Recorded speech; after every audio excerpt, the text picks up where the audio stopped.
I look back now, I say it was a stone, and people were getting hurt, and it was not a good thing. But for us, it was, we were free. We didn't have our parents. We were meeting relationships. We were having adventures. It was a really positive, creative, inspirational time for us, or for me, anyways. Anyways, I left for LA. I decided not to stay in San Francisco. I left for LA, and in LA, the car broke down. The people who were driving me down to LA, they went back, and I just decided I'd hitchhike forward. But I got stuck in Big Sur, hitchhiking this way, that way. So I couldn't get a lift for like 7 or 8 hours. No one picked up, and then finally this guy comes along and picks me up, and he had another young little girl and a guy that two other hitchhikers he picked up along the way. But apparently, this guy was not a good guy. He had just escaped from prison for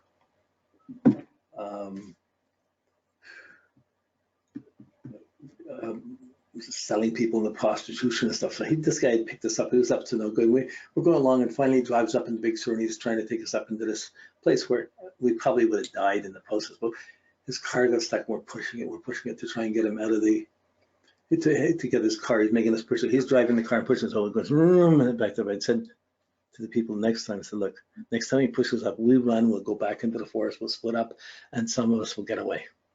So he did it, we ran, and we all got away. But we all went different ways. So that was another run-in with the sun Pluto. There was dangerous people around and bad things around, and I was very naive to it.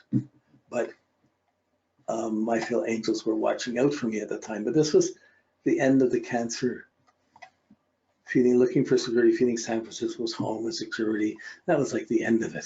It's just, the Pluto thing was finished. And so then I went back to San Francisco, a bit more familiar. But when I went back to San Francisco, even then it wasn't, well, I was just staying at people's places. So it was someplace I knew well enough I could do that. But then it went into the progress theme, went to Scorpio, Sag, Leo. I don't know how to explain these things except doing it this way, because it's how it's come to me, or come to me through that. It seems funny looking back. We're going back 50 years to talk about it. It's very personal, but I thought it'll make sense along the way here. Sorry. Okay, so now it goes into this is November 66, Scorpio Sag, but it's a Leo phase more than it's come out of the moody Cancer phase, or the security oriented phase, and it's gone into the Leo phase. So I left for LA again, and I ended up living with a lady for a little while. She worked in a coffee house, but we both were into poetry, we were reading poetry and studying things together. This was about the same week that, or the same time that Otis Redding died, because I remember being with her when I found out he had died. Anyways, then I found a place. I was living with a band called The Seeds. It was a psychedelic band. And then one day I lost all my poems, and with my identity, I used to always write poems and read them and carry them with me. It was my sort of sense of identity. And I lost all these poems, and I lost with that. I was going to try and sit down and write them again once I lost them, and I couldn't. My mind went blank. I couldn't write anymore, and I'd lost my poem. And with that, it was my identity was tied up into. I had something I could do. I could write poems, even though I was traveling. I had a sense of relevance, and once I lost that, I lost my identity. So I felt very lost. So that was going on. So then when I was down, I left LA with Dee Dee and a couple of friends. Went on a van into Mexico. So we went down into Mexico. Went to Puerto Vallarta, which at that time was not really a big tourist site. You had to drive through 2 rivers just to get along this little path, just to get in there.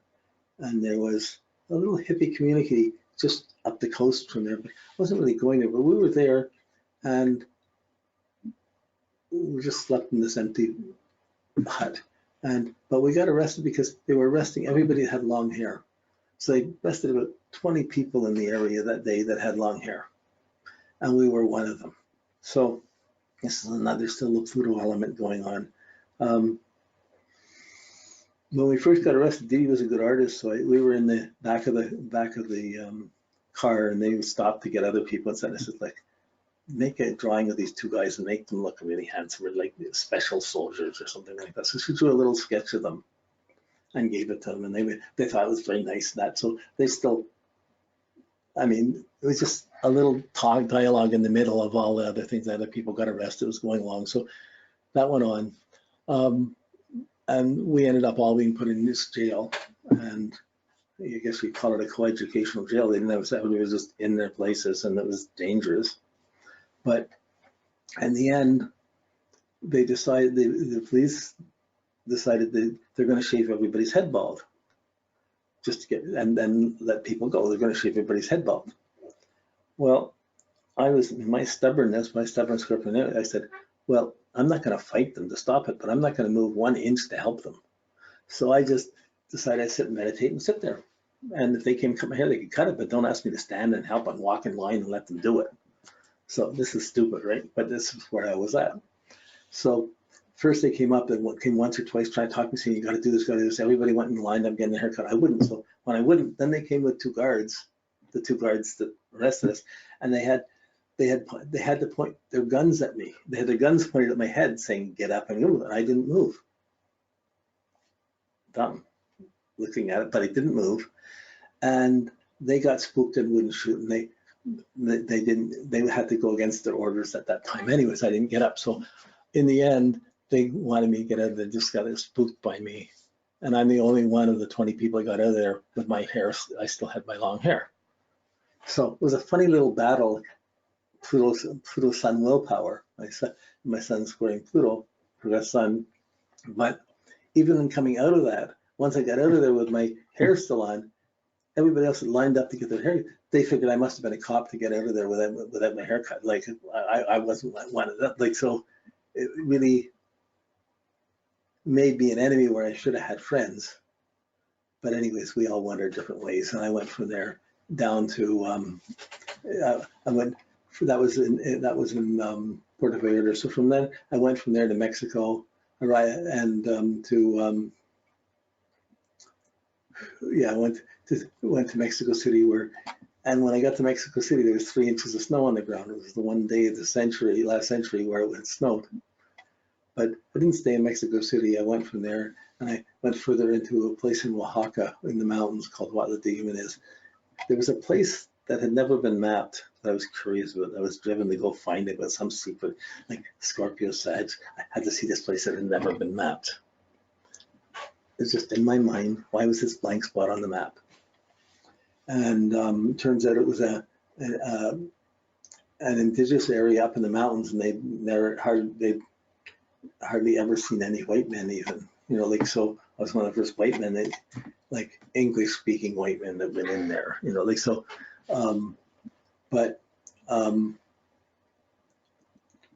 went in there, and there was also a sort of magical thing. It was a place where where the Indians there took the magic mushrooms and things. So that was part of the appeal of going into that area. And there was a famous woman named Maria Sabina that supposedly was from that area. So it was an appeal of magical sorts. So anyways, I went there, and I ended up being alone in this hut by myself. There was a group of people living up on another mountain, just not far away, a mile, maybe a kilometer or so away, down a mountain up the next. But I had a little place on my own by myself. These little huts, you could rent them, but you have to burn a fire in it for 8 hours or 12 hours before you sleep in it, because the scorpions tend to live in the roof. So you have to get them all out. So anyways, I did all that. I'm staying in this hut by myself on this mountain. It's kind of like the Tibet of North America. But at one point, this American guy showed up, and he was really a biker type rowdy guy, klutzy, kind of violent. I didn't even want to know him, but he came, he stopped by, so I'll come in, make some tea. And I was moving some stones that were at the table in the room. I was moving them to move them out to make a bit more space. So he said he'd help me. I didn't want him to do anything, but he said he'd help me, and he started lifting the stones. He lifted one stone past him. He goes around, lifts the second stone, gets stung by this big scorpion that just stung him. So we're standing there. I look at him and said, there's a Scorpio. You could be dead in a minute. Or we don't know how much time you have. I don't have any cars I can take, but the guy on the other mountaintop had a car, which was parked a mile the other way. So I said, look, why don't you start walking to the car. I'll run up and get them out and try and get the other guy, get back to the car. If you're still alive and you make it there, we'll get you to the hospital. what else could you do? So I run down this mountain, up a mountaintop, never done it that fast before. Got the guy, he came with his car, we got along, got the guy's there, he hasn't died. So we pick him up, we drive another 10 kilometers or so, or 20, I don't know, into the town and to the hospital. It turns out that at that high level of altitude, the scorpions weren't poisonous. They were just, they'd make you sick, but they wouldn't kill you. So they gave him the antidote and stuff, but he gave him a needle, but he was okay. But that was still a death in your face scenario. Sun Pluto. Around as I was angry at this guy, but it was when he got hit by a scorpion. Oh my goodness! Like was so. Anyways, I never saw him again. He went his way and back to my place. But even then, when I left, there's a whole magical, mystical story, and this is too long to talk about. Eventually, I left this area, and I decided it was time to leave, and I just had to. I had no money, so I just walked, and I walked from there to Veracruz, which is maybe 100 miles, maybe a bit more. I don't know, something like that. Took a little while, but I didn't have any food. I had a little bag of chia seeds. I take a spoonful of chia seeds every 2 or 3 hours. It was like a natural high, just give you energy. And I kind of lived off that for 2 or 3 days while I was walking, going along, coming through Mexico. So this was, so when I finally left, I finally got to Veracruz. I didn't get to the city. I got to the edge, and I got to a beach, and I was going to crash from the beach, and then I did, I think, the first night, and then I ran across some fishermen that were pulling in a boat, so I asked if I could help. So I started pulling in the nets with them, and they let me stay with them, and I started working with them for a week or two. We'd go out in the morning putting out the nets. 4 in the morning, we go out, we drop in 10 miles to nets, and then we'd spend the rest of the day pulling them all in. There wasn't much fishing. It wasn't a good season, peak season or anything, but these guys were kind of crazy. Their idea of fun was having a good fighter. Like there'd be a whole bunch of sharks in the water, and they'd pick me up and they'd throw me in the water. And the sharks splashed, they'd run away, then they'd pull me out. Big joke.